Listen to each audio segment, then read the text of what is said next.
You're stealing from sick people. The words cut through the marble silence of the executive boardroom like a knife. Every head turned. Every breath held. The janitor stood in the doorway, mop bucket forgotten, phone clutched in his trembling hand, screen glowing with evidence that could destroy empires. Across the polished table, she sat, perfectly composed, ice in a designer suit. The CEO who'd built her fortune on promises of hope, now facing a man who had nothing left to lose except his dying daughter. He shouldn't have been there. Shouldn't have seen the files. Shouldn't have discovered what billions of dollars in charitable donations were really funding. But he did that, and now, with his family drowning in medical debt and time running out, this single-father janitor was about to make the most dangerous gamble of his life, blackmail the woman who owned everything, to save the one person who meant anything. Before we jump back in, tell us where you're tuning in from, and if this story touches you, make sure you're subscribed, because tomorrow, I've saved something extra special for you.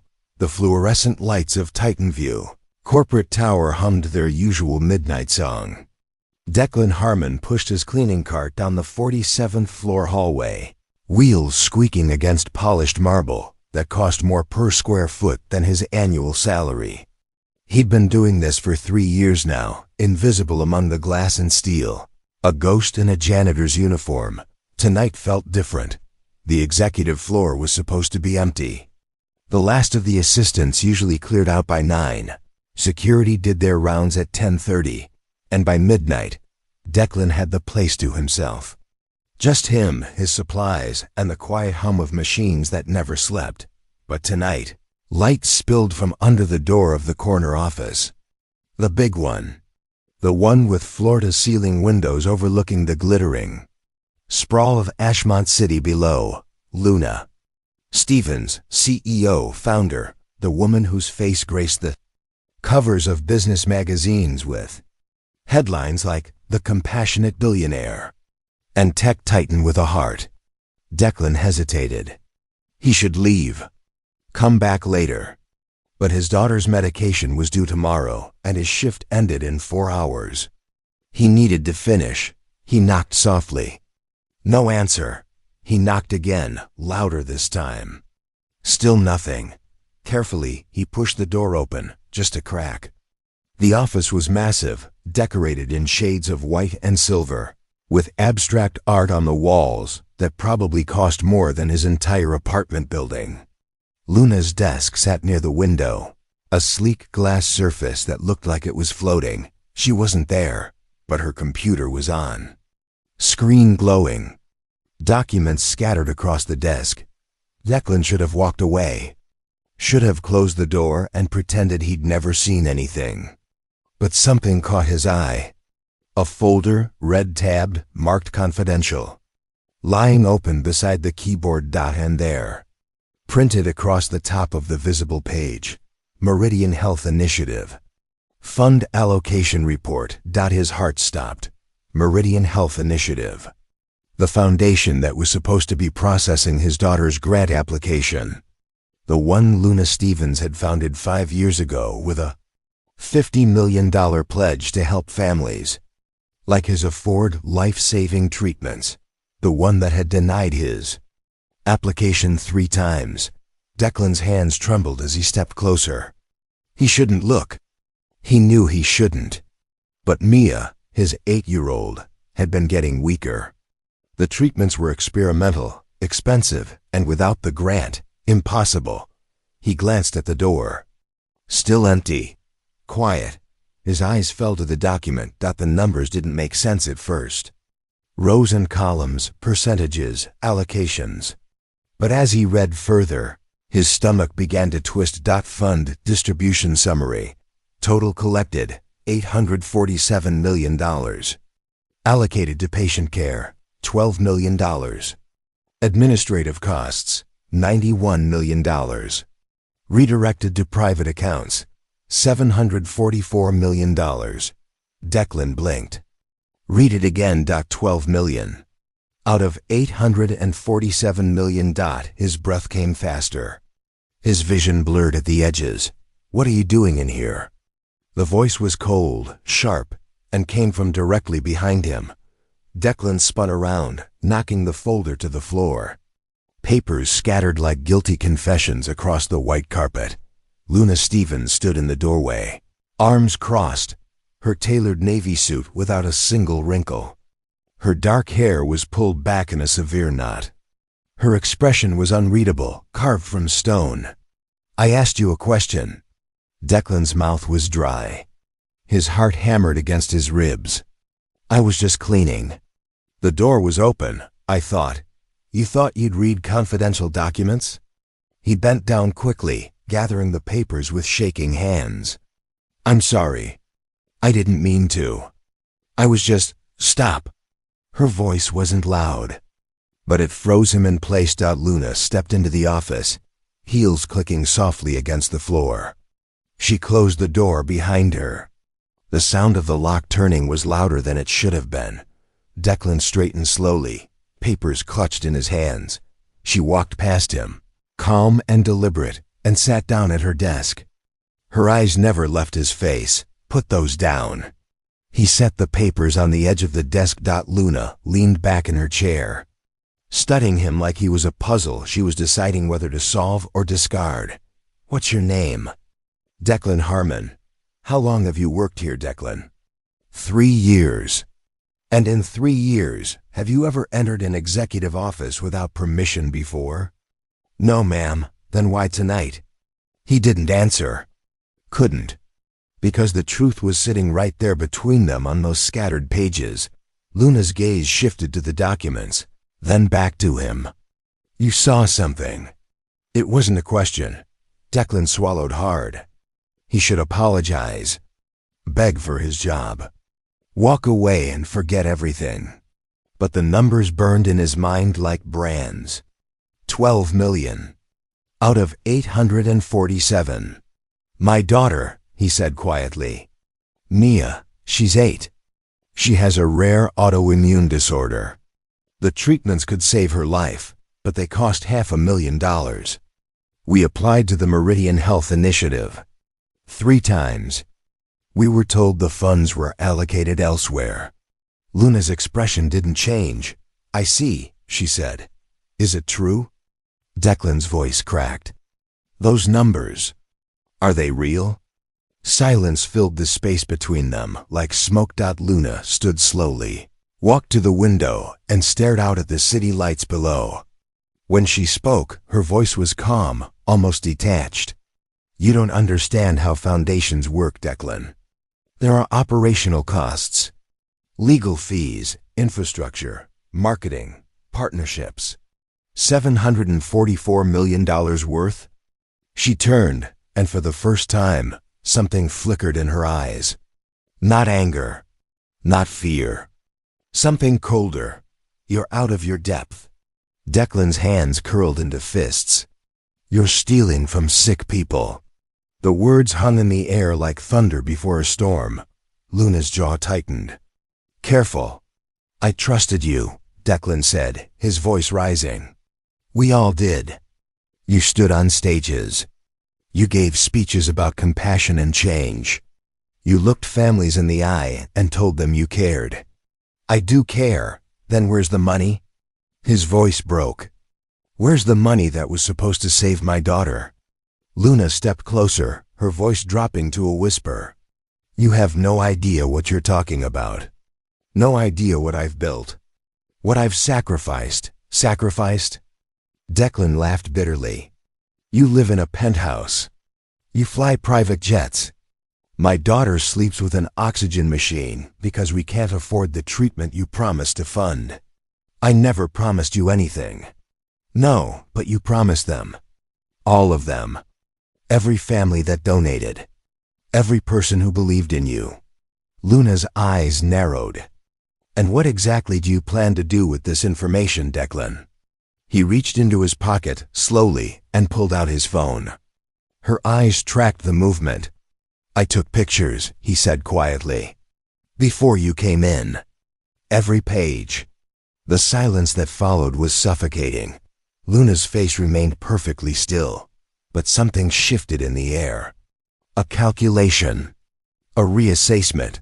That was unwise. Maybe. Declan's voice was steady now. But I'm done being invisible. I'm done watching people like you take everything, while people like me lose everything.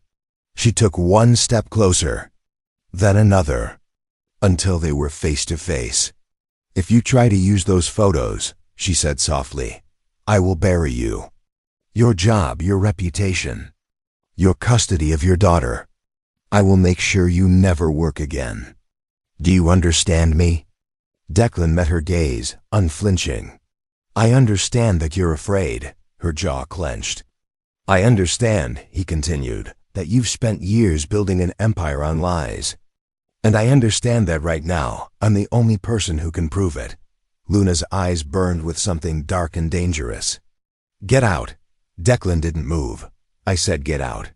He turned slowly, walked to the door, then paused with his hand on the handle.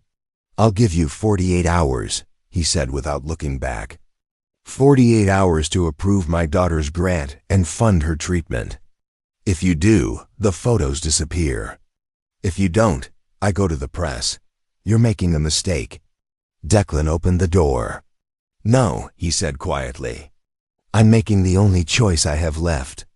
And he walked out, leaving Luna Stevens standing alone in her glass tower, surrounded by everything she'd built and everything she was about to lose.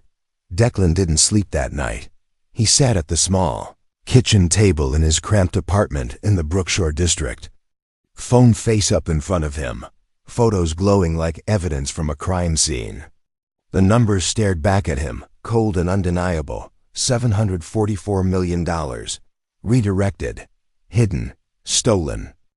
Redirected, hidden, stolen. In the next room, Mia coughed softly in her sleep. The sound cut through him like glass. She'd been getting worse. The fatigue was lasting longer. The color in her cheeks was fading. The doctors had given them a timeline, 6 months, maybe less. Without the treatment, 6 months. And Luna Stevens had billions.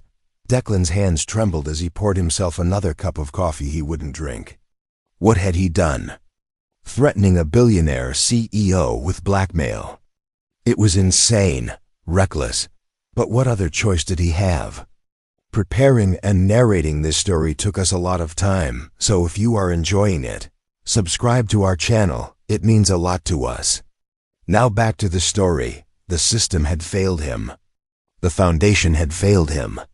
Every door he'd knocked on had closed in his face. This was his last move. His phone buzzed. Unknown number. He stared at it for 3 long rings before answering. Hello? Mr. Harmon. The voice was smooth, professional, female. Not Luna. My name is Allison Hughes. I'm calling on behalf of Miss Stevens.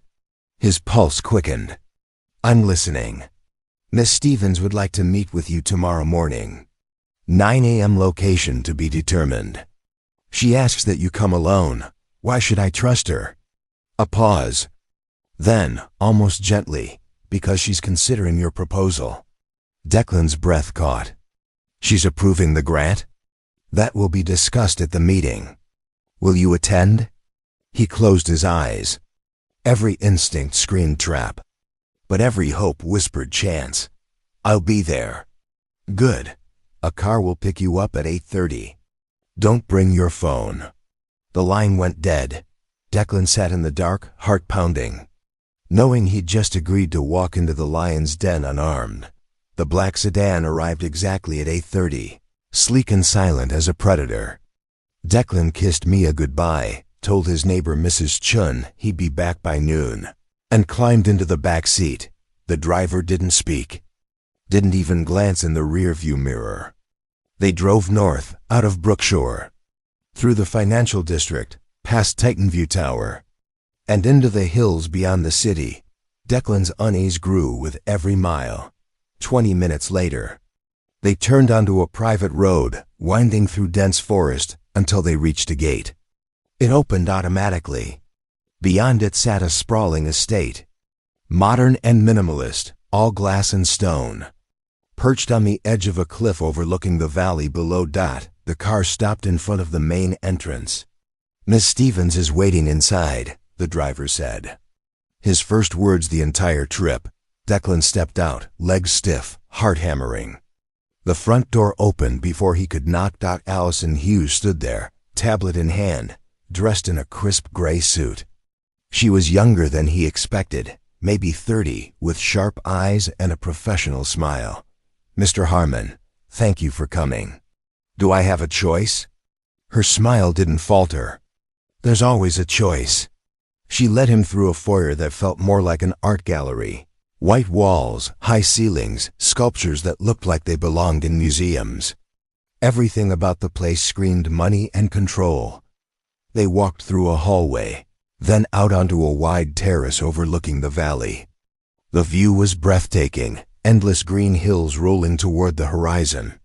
Morning mist clinging to the trees, and there, standing at the edge of the terrace, hands in the pockets of her tailored black slacks, was Luna Stevens. She didn't turn when he approached. "Beautiful, isn't it?" she said quietly. Declan stopped a few feet behind her. "I didn't come here for the view." "No, you came here to threaten me. I came here to save my daughter." Luna turned then, and in the daylight, without the armor of her office, she looked different, tired, human, but no less dangerous. "Sit," she said, gesturing to a pair of chairs near a low table. Declan hesitated, then sat. Luna remained standing, arms crossed, studying him like a chess opponent. "I've spent the last 12 hours deciding whether to have you arrested or simply destroyed," she said calmly. "Both options are still on the table. Then why am I here?" She finally sat, leaning back in the chair, legs crossed, utterly composed. "Because you're either incredibly brave or incredibly foolish. I haven't decided which yet. Does it matter?" "It does to me." Silence settled between them. A bird called somewhere in the trees below. "I looked into you," Luna said. "Single father.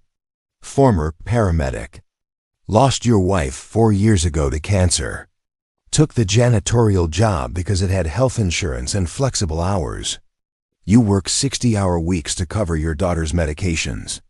You've sold everything you own except your car and your apartment." Declan's jaw tightened. "You had me investigated." "Of course I did. You think I'd let a man with evidence like that walk around without knowing exactly who he is? And what did you find?" Luna's gaze was steady, unreadable. A desperate man with nothing left to lose. The most dangerous kind. "Then you understand why I did what I did." "Oh, I understand." She leaned forward slightly. "What I don't understand is why you think I'll let you walk out of here with those photos still in your possession." Declan's pulse spiked. "Because if anything happens to me, copies go to every major news outlet in the country. Automatically. I'm not stupid." Luna's lips curved into something that might have been a smile. "No, you're not." She stood, walked to the edge of the terrace, and looked out over the valley again. "The foundation," she said quietly, "was never supposed to be real." Declan blinked. "What?" "It started as a tax shelter. A way to move money, clean it, redirect it into ventures that couldn't be publicly associated with my name. Legal, technically, but not exactly ethical." His stomach churned. "So you admit it?" "I'm telling you the truth. Something I don't do often." She turned back to him. But then something unexpected happened. People started believing in it. Families like yours. They wrote letters, sent photos, told stories. And for the first time in my life, I felt something I hadn't felt since I was young. "What?" "Guilt." The word hung in the air like smoke. Luna walked back to her chair, but didn't sit. "I wanted to fix it. I tried. But the investors, the board, the people who actually control the money, they wouldn't let me. Too much was tied up. Too many deals in motion, so you just kept lying." Her eyes flashed. I kept surviving. There's a difference. Not to the families you're stealing from. Luna's expression hardened. You want to judge me?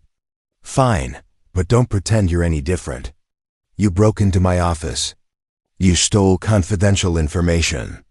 You're blackmailing me. What makes you the hero here? Declan stood, anger surging through his chest. I'm trying to save my daughter's life. And I'm trying to save mine. They stared at each other, two people on opposite sides of an impossible divide. Finally, Luna exhaled slowly. I'll approve the grant. Declan's breath caught. What? Your daughter's treatment? I'll personally fund it. Every cent. Relief flooded through him so fast his knees almost buckled. You will? On one condition. And there it was. The trap. What condition? Luna's eyes locked onto his. You work for me. Declan's relief curdled into suspicion. What are you talking about? I need someone I can trust. Someone who isn't part of the system. Someone who has a reason to keep their mouth shut. She stepped closer. You'll continue your janitorial work, but you'll also help me untangle the foundation. Find where the money went. Who took it? How to fix it. You want me to help you cover your tracks? No, Luna said firmly. I want you to help me expose the truth. But on my terms. Not yours. Declan's mind raced. Why would you do that? Because I'm tired, Declan. Tired of lying. Tired of being controlled. And because maybe, just maybe, you're the first person in 10 years who's looked me in the eye and told me the truth. He didn't trust her. Not even close. But Mia's face flashed in his mind, pale and fragile, counting on him to come home with hope. How do I know you won't just have me killed the moment I agree? Luna almost smiled. You don't. But if you walk away now, your daughter dies. And you know it. Declan closed his eyes. Hated how right she was. 6 months, he said finally. I help you for 6 months. And if I find out you're lying, those photos go public. Luna extended her hand. Deal, he stared at it. Then, against every instinct screaming in his head, he shook it. Her grip was firm, cold, and binding as a contract written in blood. The medical approval came through in less than 24 hours. Declan sat in Dr. Patel's office at Ashmont General, staring at the paperwork spread across the desk like he was looking at a mirage that might vanish if he blinked too hard. It's all here, Dr. Patel said, her kind eyes smiling behind wire-rimmed glasses. Full funding. Treatment starts next week. We'll need to run some preliminary tests, but Mia's a strong candidate. I'm very optimistic, Mr. Harmon. Declan's throat was too tight to speak. He nodded, trying to process the impossible becoming possible. Who's the donor? He managed to ask. Dr. Patel glanced at the form. Anonymous. Routed through the Meridian Health Initiative, but there's a note here that says it's a private benefactor. She looked up at him. You must know someone pretty powerful. He thought of Luna's cold handshake. Her eyes like frozen steel. Yeah, something like that. That evening, he sat on the edge of Mia's bed, watching her color in her dinosaur book. She'd been obsessed with velociraptors lately, always asking him questions he had to look up on his phone. Dad, did you know velociraptors were actually the size of turkeys? I did not know that, sweet pea. But they were still really dangerous. Because they were smart and fast. She looked up at him, her hazel eyes too wise for 8 years old. Being small doesn't mean you can't win. Being small doesn't mean you can't win. Declan brushed the hair from her forehead. No, it doesn't. Are you okay? You look tired. I'm fine, baby. Just had a long day. Mia set down her crayon. Did something good happen? You look different. He smiled, feeling the weight of tears behind his eyes. Yeah, something really good happened. You're going to get better. Her face lit up like sunrise. Really? Really? She threw her small arms around his neck, and Declan held her tight, feeling the fragile bird-bone weight of her, knowing he'd just made a deal with the devil to keep her alive, and he'd do it again in a heartbeat. The next morning, Declan reported to Titanview Tower as usual, but instead of his janitorial cart, he was met in the lobby by Allison Hughes. "Mr. Harmon, please follow me." She led him to a private elevator, one that required a keycard to access. They rode in silence to the 50th floor, above even the executive suites. When the doors opened, Declan stepped into what looked like a luxury apartment converted into office space. Floor-to-ceiling windows on 3 sides, a sitting area with leather couches, a full bar, a conference table, and in the corner, a desk with 3 monitors. Luna stood by the window, dressed in black jeans and a white silk blouse. Casual by her standards, but still radiating authority. "Close the door, Allison." The assistant did, leaving them alone. Luna turned. "Welcome to your new workspace." Declan looked around, disoriented. "I thought I was still cleaning." "You are. But this is where we'll meet. Where you'll research. Where we'll plan." She walked to the desk, tapped one of the monitors. "I've given you access to the Foundation's financial records. Not all of them, but enough to start." "Start what exactly?" Luna pulled out a chair, gestured for him to sit. He did, reluctantly. She remained standing, hands on the back of the chair opposite him. "The money didn't just disappear, Declan. It was moved, carefully, deliberately, through shell companies, offshore accounts, investment funds. Whoever did this knew exactly what they were doing." "You're saying you didn't do it?" Her jaw tightened. "I'm saying I wasn't the only one involved. And I'm saying I didn't know the full scope until recently." "How convenient." "You don't have to believe me, but you do have to help me find out who's really responsible. Because if this goes public the way it is now, I go down. And when billionaires go down, they take everyone around them with them." Declan leaned back. "So this is about saving yourself." "Partially.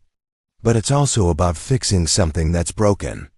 And making sure families like yours actually get the help they were promised." She met his eyes. "You think I'm a monster? Fine.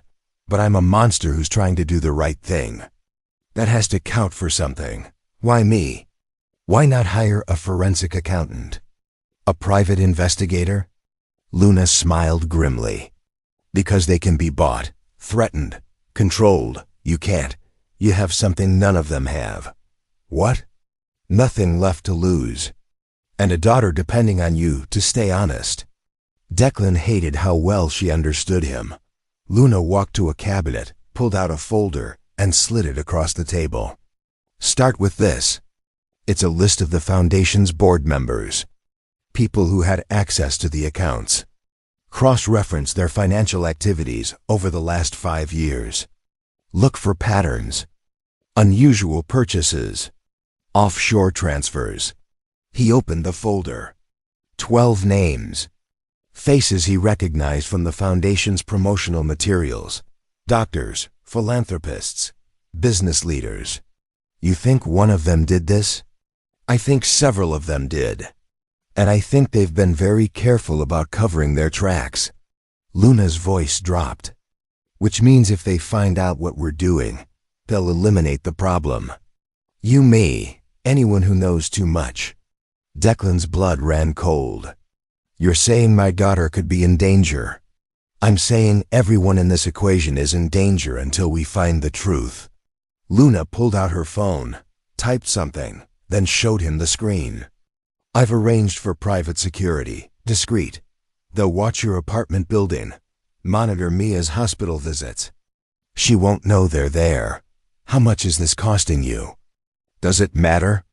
"It matters to me." Luna pocketed her phone. "Consider it part of the deal. You're working for me now, Declan. That means you're under my protection. And so is your daughter." He wanted to argue, wanted to throw the folder back in her face and walk out. But Mia's treatment started in 5 days. And without Luna's money, his daughter died. He was trapped. And they both knew it. "How long do I have?" he asked quietly, to find the truth. 3 months. Maybe 4. After that, the board conducts their annual audit. If they find discrepancies, they'll start asking questions. And if they start asking questions, this whole thing unravels. And we both go down. Luna nodded. Exactly. Declan opened the folder again, scanning the names. People with power. People with resources.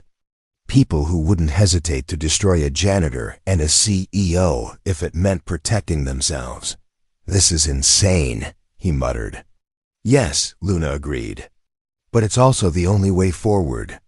She walked to the door, paused with her hand on the handle. "One more thing, Declan. Don't trust anyone. Not Allison. Not the security team. Not even me. The only person you can trust is yourself. Remember that."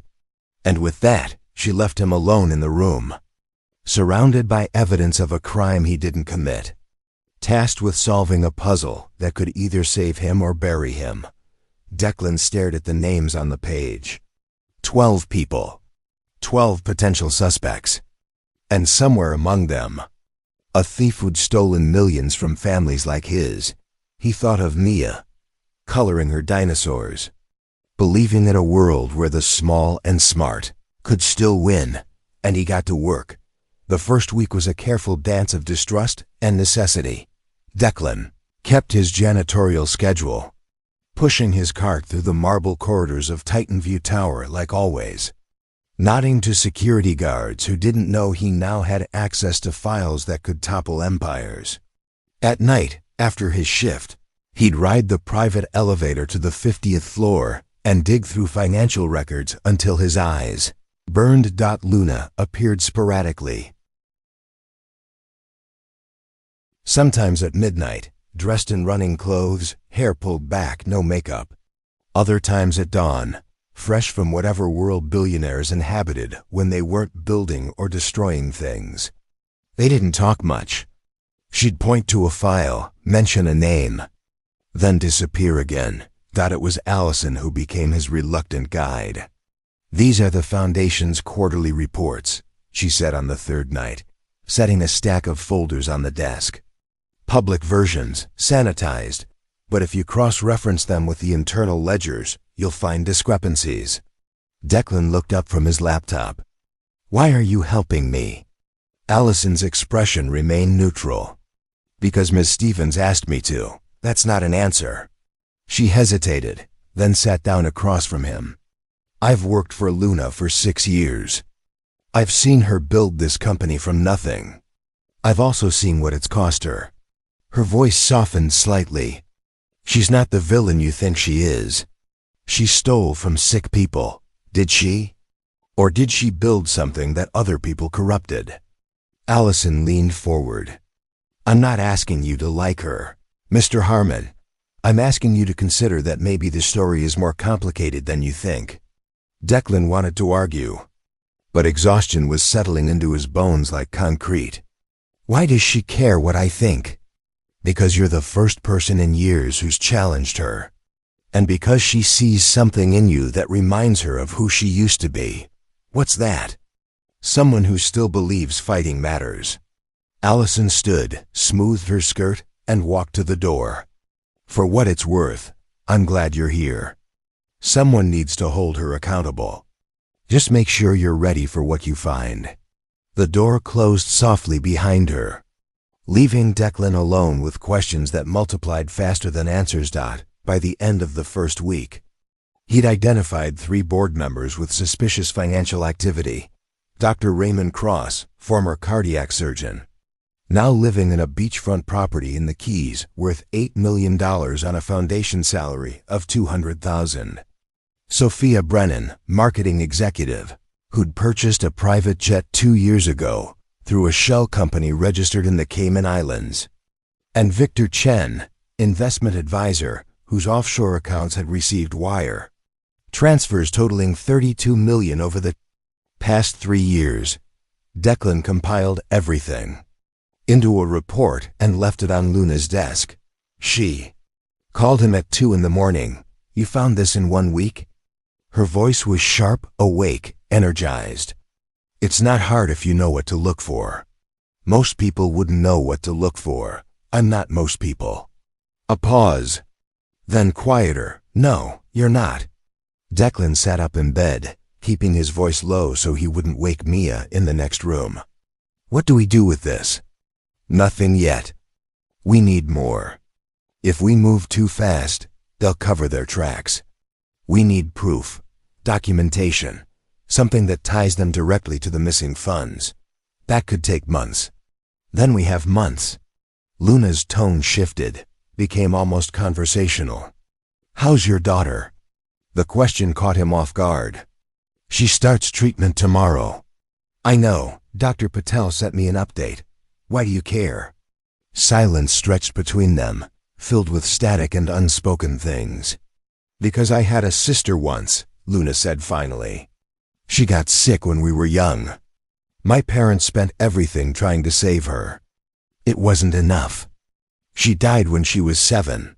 Her voice remained steady, clinical. So yes, Declan. I care. Maybe not the way you think I should. But I do. He didn't know what to say to that. Get some sleep, Luna said. We have a long road ahead. She hung up before he could respond. Declan lay in the dark, staring at the ceiling, trying to reconcile the woman who'd built an empire on lies with the girl, who'd watched her sister die. The treatment began on a gray Tuesday morning. Declan held Mia's hand as the nurses inserted the 4. Her small fingers gripping his so tightly his bones ached. She was brave, his girl. Didn't cry. Just squeezed her dinosaur plush and asked the nurse if the medicine would make her strong like a T-Rex. Stronger, the nurse promised with a warm smile. Dr. Patel stopped by after the first infusion, checking vitals, asking questions. She's doing beautifully. No adverse reactions so far. We'll monitor her overnight, but I'm very encouraged.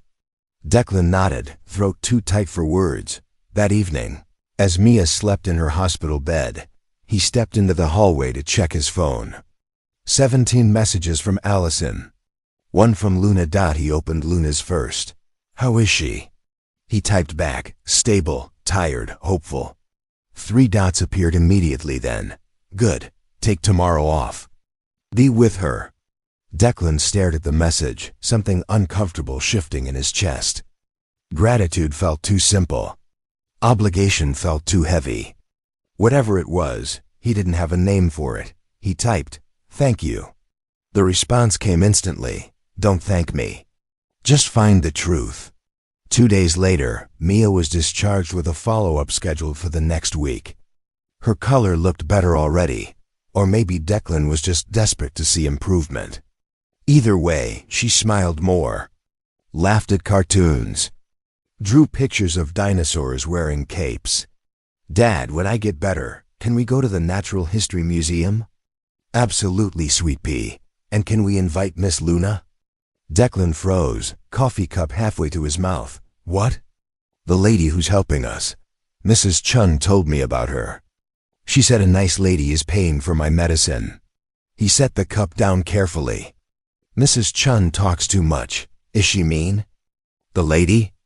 Declan thought about Luna's cold eyes and colder handshake. Her midnight phone calls and careful distance. Her sister who died at 7. No, he said finally. She's not mean. She's just complicated. Complicated how? Like a puzzle that's missing pieces. Mia considered this seriously. Maybe we can help her find them. Out of the mouths of 8-year-olds, Declan thought. Maybe we can. That night, back on the 50th floor, Declan found Luna already there, surrounded by printouts and spreadsheets. She looked exhausted, hair falling loose from its usual severe knot, dark circles under her eyes. You should go home, he said. So should you. I took 2 days off. I'm behind. Luna looked up at him, really looked, and for a moment something passed between them. Not friendship, not trust, but recognition. Two people trapped in the same burning building, trying to find the exit. "Your daughter asked about you," Declan said, surprising himself. Luna's hands stilled on the keyboard. "What did she say?" "She wants to take you to the museum when she's better." A flicker of something crossed Luna's face. Pain, maybe. Or longing. That's kind of her. She thinks you're a good person. Children are terrible judges of character. Or maybe they're the only honest ones. Luna stood abruptly, walked to the window, pressed her palm against the glass. The city sprawled below them, millions of lights, millions of lives, all of them unaware of the war being waged 50 floors above. "I'm not who you want me to be, Declan. I don't want you to be anyone. I just want you to do the right thing. What if I don't know what that is anymore?" He walked over, stood beside her, both of them reflected in the glass like ghosts. "Then we figure it out together." Luna glanced at him sideways. "You don't even like me." "No," he agreed. "But I respect you. And right now, that might be more important." She almost smiled, almost. "You're very strange, you know that?" "I've been told." They stood there in silence, two people on opposite sides of everything, bound together by necessity and something neither of them wanted to name. Finally, Luna pulled away from the window. "I found something. In Victor Chun's accounts. A pattern. Wire transfers going to a medical supply company in Singapore. Except the company doesn't exist. It's a front." Declan's pulse quickened. "For what?" "I don't know yet. But it's connected to 3 other board members, including Dr. Cross." She pulled up a spreadsheet, pointed to highlighted cells. "Look at the dates. They all coincide with foundation fundraising events. Large donations coming in, money getting diverted within 48 hours. So they're skimming off the top. More than skimming. They're operating an entire shadow economy, using the foundation as a pipeline." Declan leaned over the desk, studying the numbers. "If we can trace where the money ends up, we can prove they're stealing, and implicate myself in the process." He looked at her sharply. "Are you backing out?" "No, but I'm reminding you that when this goes public, everyone gets burned. Including me. Including you." Her eyes were hard, honest. "Are you ready for that?" Declan thought of Mia's smile. Her questions about dinosaurs. Her belief that small things could still win. "Yes," he said. "I'm ready." Luna held his gaze for a long moment, then nodded. "Then let's finish what we started." 3 weeks into their investigation, the foundation announced its annual gala. A black tie fundraiser at the Grandshire Hotel. 500 guests, $10,000 per plate dinner, with all proceeds going to life-saving medical research. Luna was expected to give the keynote speech. "I can't do it," she said, pacing the 50th floor office like a caged animal. "I can't stand in front of those people and lie anymore." Declan looked up from the laptop where he'd been cross-referencing bank statements. "Then don't go. If I don't go, they'll know something's wrong. The board is already suspicious. Victor asked me yesterday why I've been working late. Sophia mentioned she saw cleaning staff on this floor at unusual hours. She shot him a look. They're watching. Then we give them what they expect. You go, you smile, you give your speech, and we use the gala as cover to access Victor's office." Luna stopped pacing. "What? Think about it. Everyone will be at the hotel. The tower will be practically empty. If we can get into Victor's office, access his personal files, we might find the connection we need. That's breaking and entering." Declan raised an eyebrow. "As opposed to blackmail and corporate espionage?" She almost laughed. "Fair point. Besides," Declan continued, "I'm janitorial staff. I have legitimate access to every office in this building. No one questions a janitor with a cart." Luna studied him, calculating risks, weighing options. If you get caught, I won't. If you do, I can't protect you. I'm not asking you to. Something shifted in her expression. Respect, maybe. Or fear that he was becoming someone she couldn't control. Why are you doing this? You already have what you wanted. Your daughter's treatment is funded. You could walk away. Declan closed the laptop. Because 37 families applied for grants last month. All of them were denied. And I keep thinking about the other fathers sitting where I sat 3 weeks ago, counting coins they don't have, praying for miracles that won't come. He met her eyes. I can't walk away from that. Luna looked at him for a long moment, and something in her face cracked. Just slightly. Just enough. My sister's name was Emma, she said quietly. She loved butterflies. Used to chase them in our backyard until she couldn't breathe anymore. Luna sat down slowly, like the weight of memory was too heavy to carry standing. The last thing she said to me was, "Don't be sad," like she was worried about me instead of herself. Declan didn't speak, just listened. After she died, my parents changed. Got harder, colder. They built this empire on the idea that money could solve anything, could prevent anything. But it couldn't bring her back. Luna's voice was barely above a whisper. I thought if I could be successful enough, powerful enough, maybe I could save other people's sisters, other people's daughters. But somewhere along the way, I became exactly what I hated. You're not your parents. How do you know? Because you're here, trying to fix it. Luna looked up at him, eyes bright with unshed tears. What if it's too late? It's only too late when you stop trying. The silence that followed was different, softer, more honest. Finally, Luna stood, wiped her eyes with the back of her hand, and straightened her shoulders. The gala is Friday night. I'll make sure security is focused on the hotel. You'll have a 2-hour window. I'll need access to Victor's computer. She pulled a key card from her pocket, slid it across the desk. His password is on the back. And Declan? She met his eyes. Be careful. These people don't just steal money. They destroy anyone who gets in their way. He pocketed the card. Then it's a good thing I'm already destroyed. Nothing left to take. Luna's expression softened. That's not true. What do you mean? You still have hope. That's more valuable than anything they could steal from you. Friday night arrived with the weight of a storm about to break. Declan dropped Mia off at Mrs. Chun's apartment, promising he'd be back by midnight. She hugged him extra tight, her small voice muffled against his chest. Be safe, Dad. Always, sweet pea. At 9 p.m., the tower was a ghost town.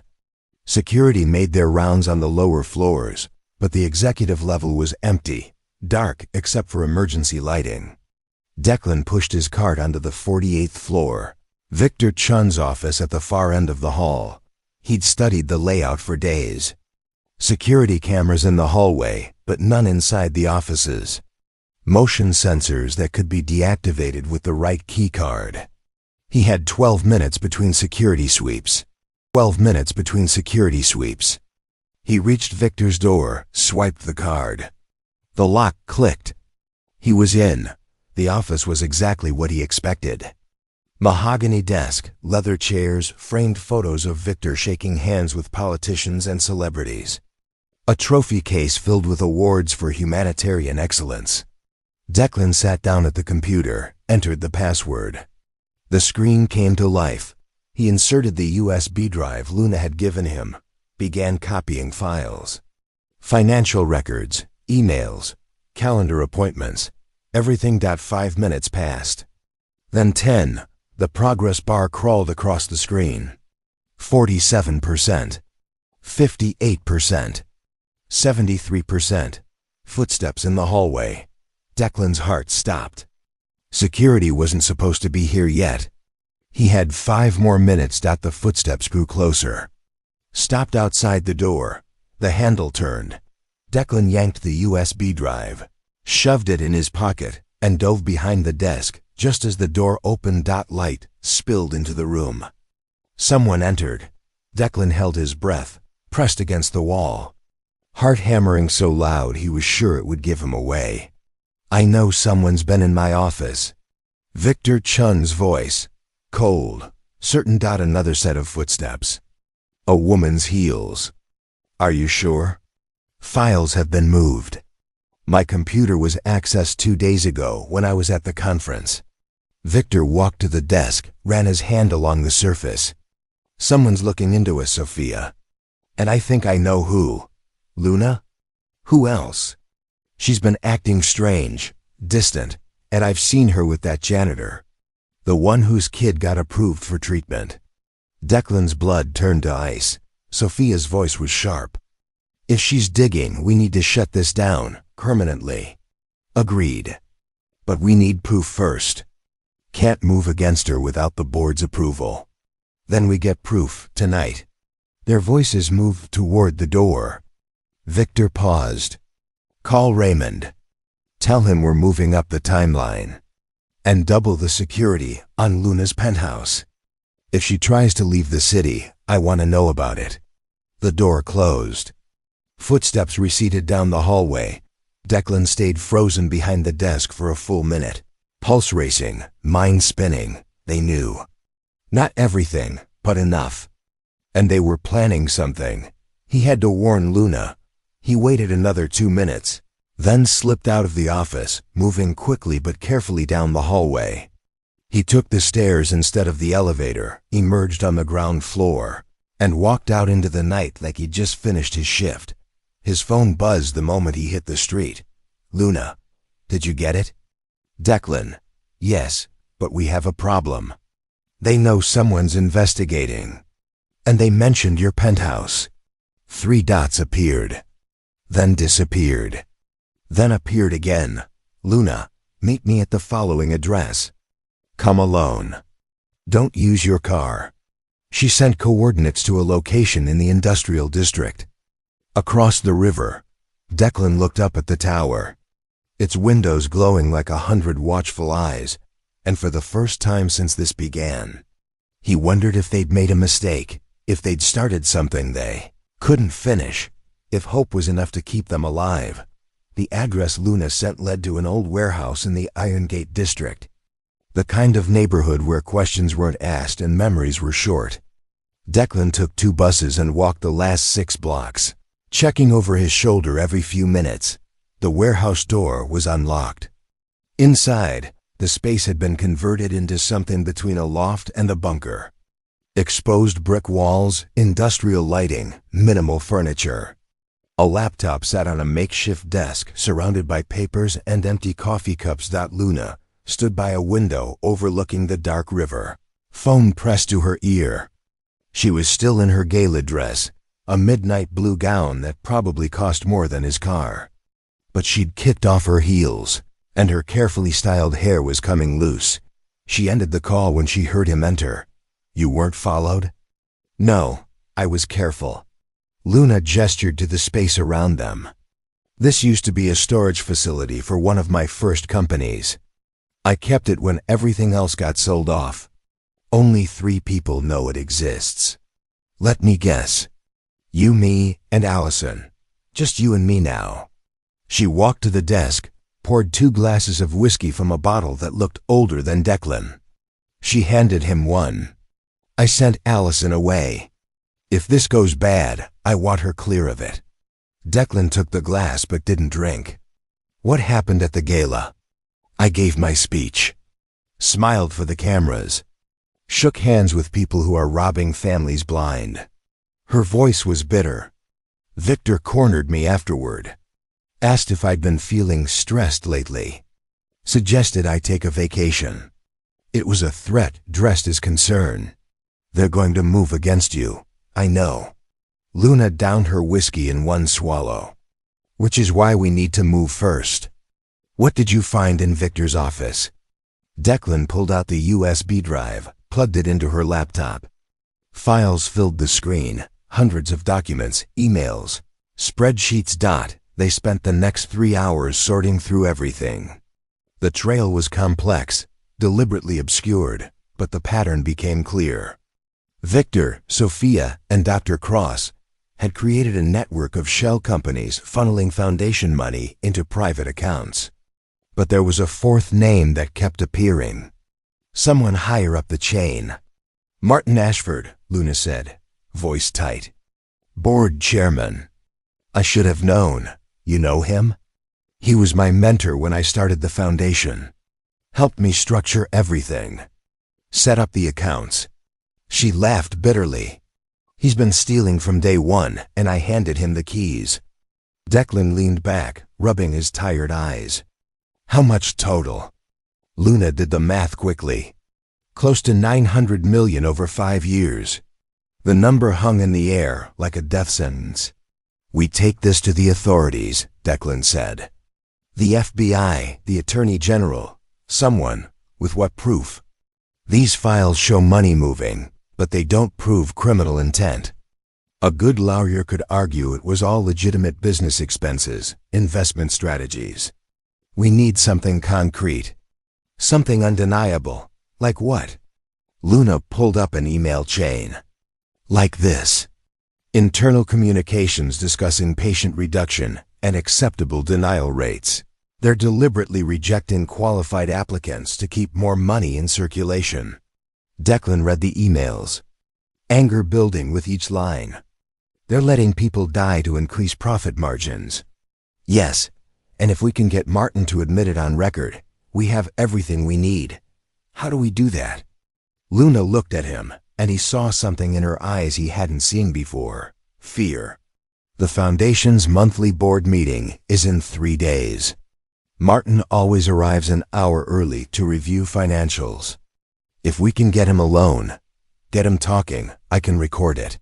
He'll never admit anything to you. No, but he might admit it to you. Declan blinked. What? You're nobody to him. A janitor, invisible. If you approach him, claim you found discrepancies, threaten to go public unless he pays you off, he might reveal something. You want me to blackmail him? I want you to give him enough rope to hang himself. Luna stood, paced to the window. It's risky. If he suspects anything, he'll have security remove you. Or worse. Define worse. She turned, met his eyes. Martin doesn't just destroy careers, Declan. He destroys people. I've seen him do it. Then why did you work with him? Because I was young and stupid and thought money was the same as power. Her voice cracked slightly. I thought if I could build something big enough, I'd finally be worth something. That my parents would be proud. That Emma's death would mean something. Declan set down his glass, walked over to her. Emma's death already means something. It means you know what it feels like to lose someone you love. And that's why you're fighting now. Luna's eyes glistened. What if fighting isn't enough? It has to be. Because if people like us don't fight, people like Martin win. And more kids like Emma and Mia die. She looked up at him, and for the first time since they'd met, her mask completely fell away. Not the CEO, not the billionaire. Just a woman who'd spent years building walls to keep the pain out, and they were finally crumbling. I'm scared, she whispered. Me too. What if we fail? Then we fail knowing we tried. That's more than most people can say. Luna closed her eyes, breathing slowly. When she opened them again, something had shifted. Resolve, maybe. Or acceptance. Okay, she said. We do this. Monday morning. You approach Martin. I'll be listening on comms. The moment he says something incriminating, I call the authorities. And if he doesn't, then we've lost. And we run. Declan nodded slowly. My daughter will be protected. I've already arranged for private security. If anything happens to us, she'll be taken somewhere safe. Somewhere Martin can't reach her. He wanted to argue, wanted to say he should be the one protecting Mia, but he knew Luna was right. She had resources he didn't, connections he couldn't access. Thank you, he said quietly. Luna shook her head. Don't thank me yet. We haven't won anything. They stood there in the dim warehouse, the city lights reflecting off the dark water beyond the windows. Two people who'd started as enemies now bound together by something neither had expected, trust. Can I ask you something? Declan said. Depends on the question. Why didn't you just destroy me? That first night, when I had the photos, you could have made me disappear. Why didn't you? Luna was quiet for a long moment. Because you reminded me of someone. Who? Me. Before I forgot what it meant to care about something more than winning. She looked at him directly. You broke into my office not for money or power, but because you love your daughter more than you fear the consequences. I used to be like that. Before I got lost. You're not lost. You're just finding your way back. She smiled sadly. You have more faith in me than I deserve. Maybe that's exactly what you need. The moment stretched between them, charged with something unnamed but deeply felt. Finally, Luna broke the silence. There's a couch in the back. You should sleep. Monday's going to be hell. What about you? I don't sleep much anymore. Too many ghosts. Declan understood that better than she knew. Then I'll stay up with you. Keep the ghosts company. Luna looked surprised, then grateful. Okay. They sat together in the quiet warehouse, sorting through files, planning their next move, and somewhere in the early hours of morning, sharing stories. Luna told him about Emma, about chasing butterflies and making wishes on dandelions. Declan told her about his wife Sarah, about the way she'd laugh at his terrible jokes and fall asleep reading mystery novels. She would have liked you, Declan said. Sarah, she always said I needed someone to challenge me. Luna smiled. Mia will like the museum. When this is over, I want to take her. Show her the butterflies. She'd love that. Promise me something, Luna said, her voice quiet but firm. What? If Monday goes wrong. If something happens to me. Promise you'll keep fighting. For all of them. All the families who deserve better. Declan met her eyes. I promise. But nothing's going to happen to you. You can't know that. No, but I can believe it. And sometimes belief is all we have. Luna reached across the space between them and took his hand. Not romantically. Not desperately. Just human connection. Two people refusing to face the darkness alone. Thank you, she whispered. For what? For not giving up on me. And in that moment, in a forgotten warehouse by a dark river, something shifted between them. Not love, not yet, but the foundation of something that could become it. Built on truth, tested by fire, and bound by the shared belief that even broken people could still do good. Outside, the city slept, unaware that in 3 days, everything would change. Monday morning arrived with rain hammering. Against the windows of Titanview Tower, Declan wore his standard janitorial uniform. But underneath his shirt, a wire fed into a recording device Luna had given him. His hands were steady as he pushed his cart toward the executive conference room on the 49th floor. But his heart raced like a trapped animal. Martin Ashford sat alone at the head of the long table, reading glasses perched on his nose, reviewing documents with the calm confidence of a man who believed himself untouchable. He was in his 60s, silver-haired, with the kind of face that inspired trust. Exactly the kind of mask a thief would wear. Declan knocked on the open door. Martin looked up, mildly annoyed. Yes, Mr. Ashford, I'm sorry to disturb you. I'm Declan Harmon, maintenance staff. I found something I think you should see. Martin's expression shifted slightly. Recognition, maybe. Or calculation. I'm quite busy, Mr. Harmon. This will only take a moment, sir. It's about the Foundation's financial records. The words landed like stones in still water. Martin set down his pen slowly, removed his glasses. Close the door. Declan did, his pulse spiking. In his ear, Luna's voice came through the hidden receiver. "I'm here. You're doing great. Get him talking." Martin folded his hands on the table. "What exactly did you find?" "Discrepancies. Money moving through shell companies. Donations that never reached patients. I'm not an accountant, Mr. Ashford, but even I can see something's wrong. And what do you intend to do with this information?" "That depends on you, sir." Declan kept his voice calm, unthreatening. "I have medical bills. A daughter who needs ongoing treatment. I'm just trying to survive. If someone were willing to help me with that, I could forget what I saw." Martin leaned back in his chair, studying Declan like a specimen under glass. "You're attempting to blackmail me." "I'm attempting to feed my family." A long silence. Then Martin smiled, cold and sharp. "Do you know how many people have tried this over the years? Threatened to expose us. Every single one of them learned the same lesson. Nobody cares. The foundation does good work. We fund research. We save lives. A few accounting irregularities? That's just the cost of doing business. Is that what you call stealing $900 million? An irregularity?" Martin's smile didn't falter. "I call it strategic resource allocation. The foundation operates exactly as intended. We collect money from people who have too much and redistribute it to ventures that matter.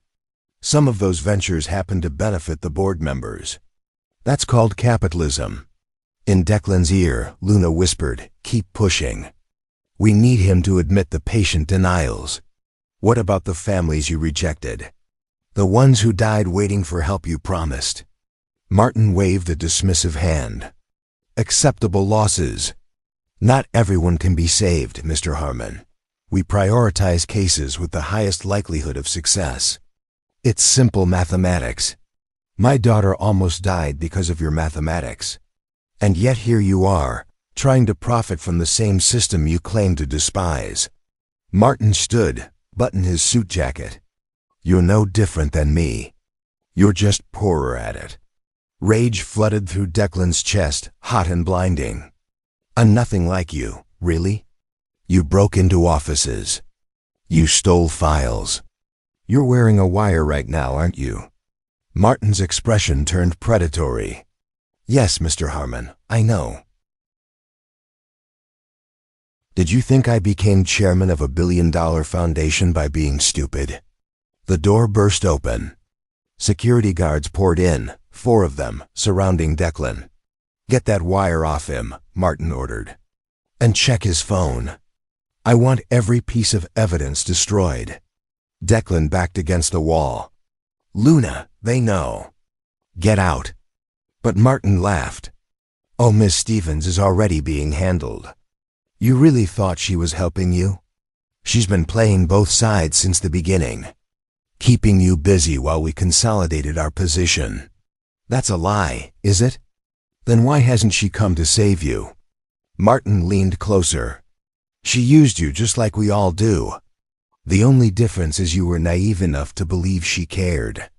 The guards ripped the wire from Declan's chest. Took his phone, smashed it under a boot heel.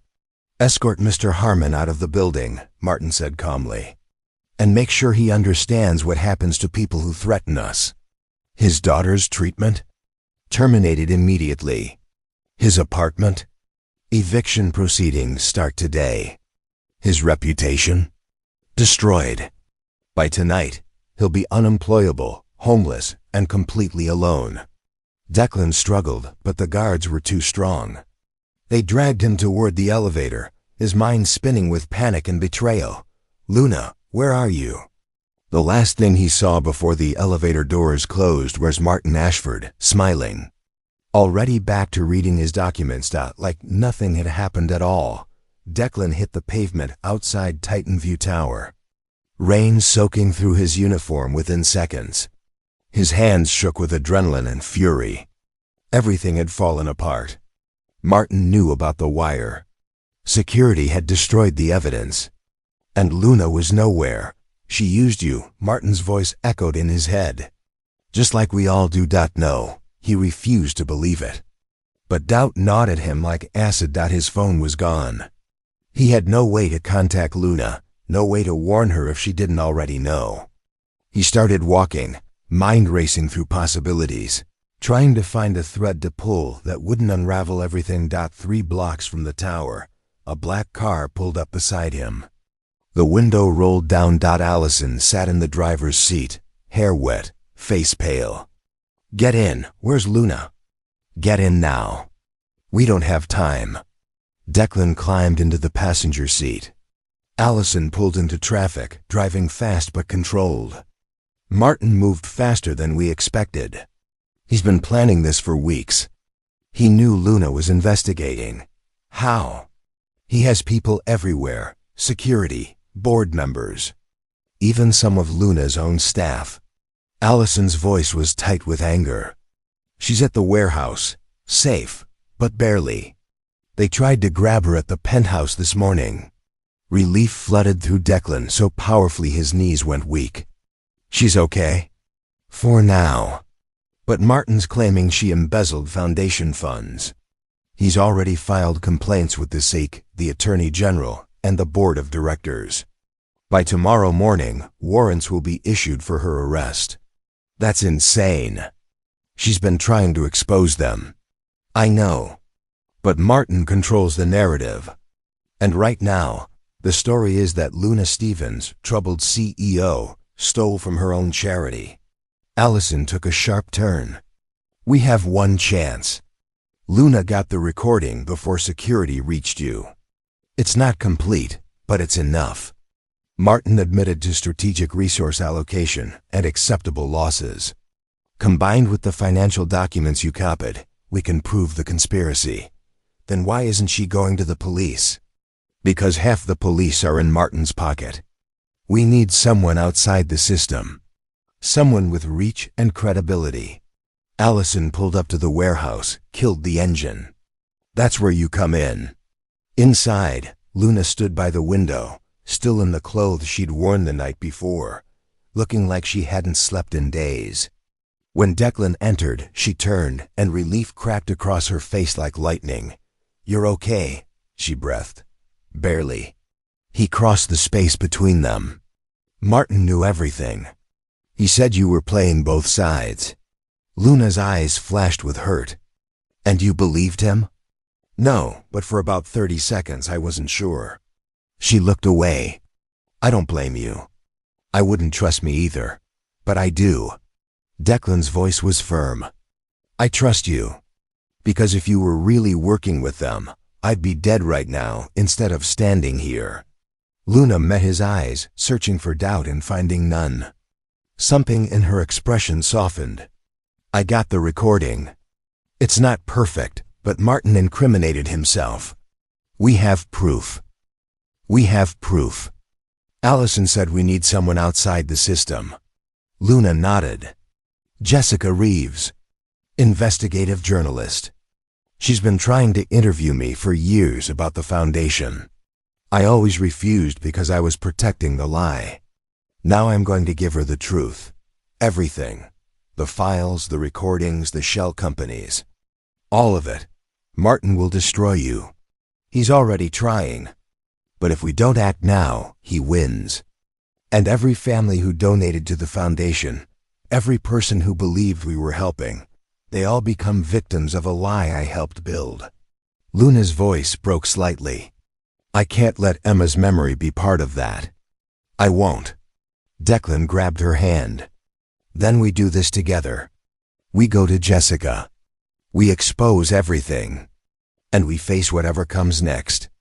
Luna squeezed his hand back, tears finally spilling down her cheeks. "I'm sorry I got you into this." "I'm not. Because for the first time in years, I feel like I'm fighting for something that matters." Allison cleared her throat from the doorway. "Jessica Reeves is waiting at a secure location. But we need to move now. Martin's people are searching the city." Luna wiped her eyes, straightened her shoulders. The CEO mask slipped back into place, but softer now. More human. "Then let's end this." The meeting with Jessica Reeves took place in a nondescript hotel room across the river, far from Martin's reach.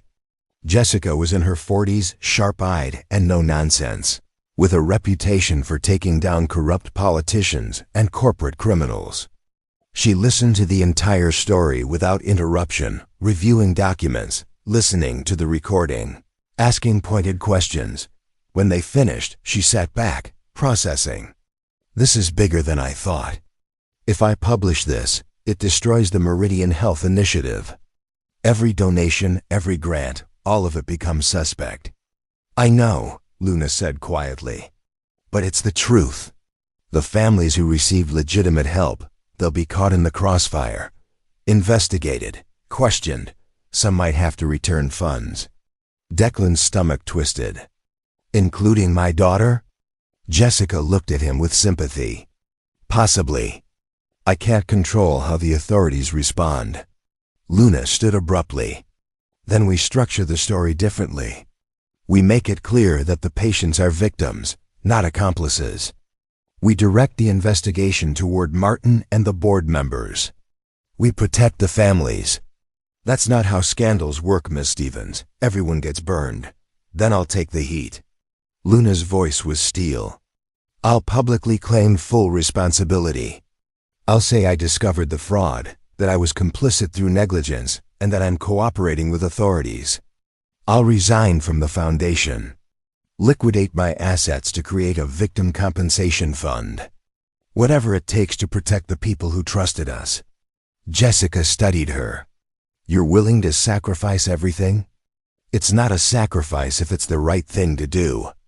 Declan stepped forward. And I'll testify. Against Martin, against the board. I'll tell them how the system failed my family, how we almost lost my daughter because people like Martin value profit over lives. Jessica looked between them. You understand this will consume your lives for years? Investigations, trials, media scrutiny. You'll never be anonymous again. Luna glanced at Declan. He nodded. We understand, Luna said. Publish the story.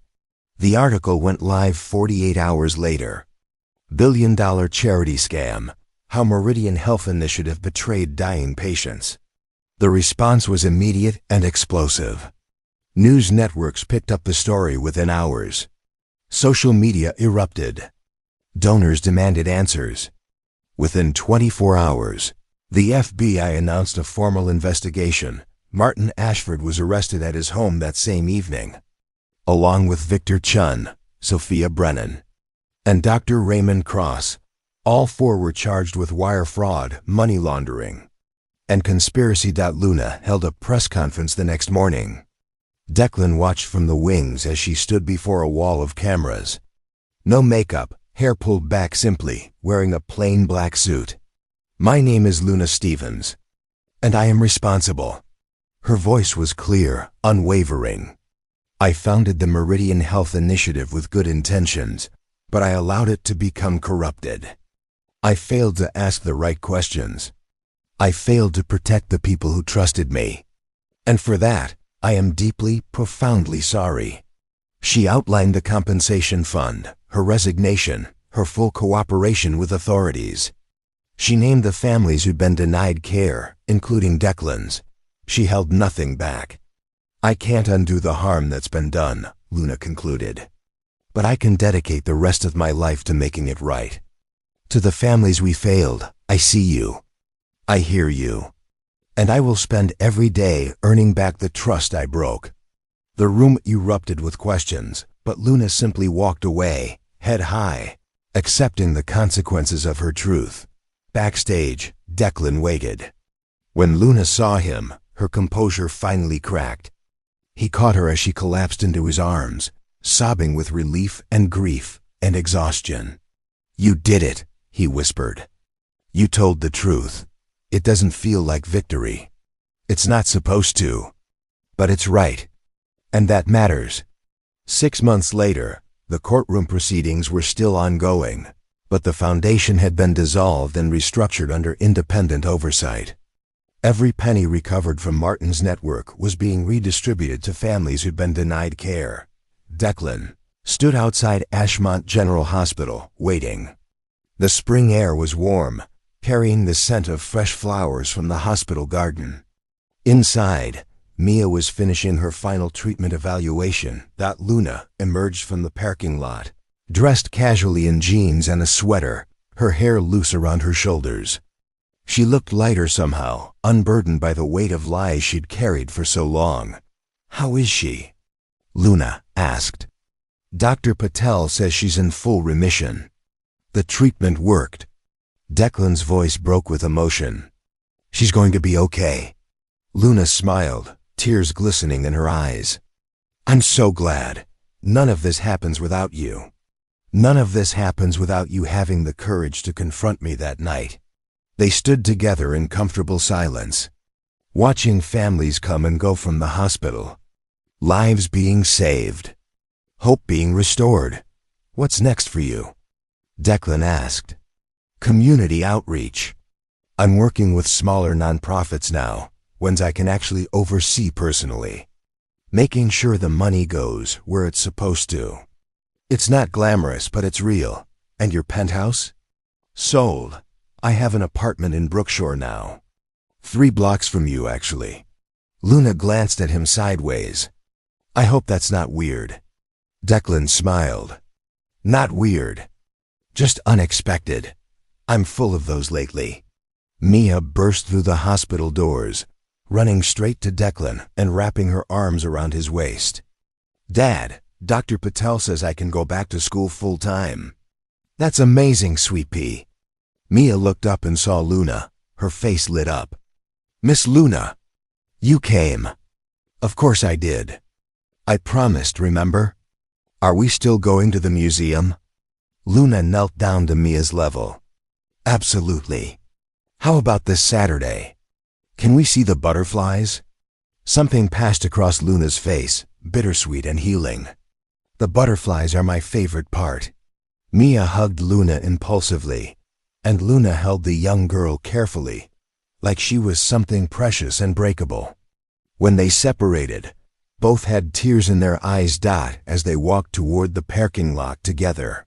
Mia skipping ahead, Declan said quietly, "You're going to be okay. You know that, right?" Luna looked at him, really looked, and smiled. "Yeah, I think I am. Emma would be proud. So would Sarah." They walked in comfortable silence. 2 people who'd started as enemies became allies, and had grown into something neither had expected.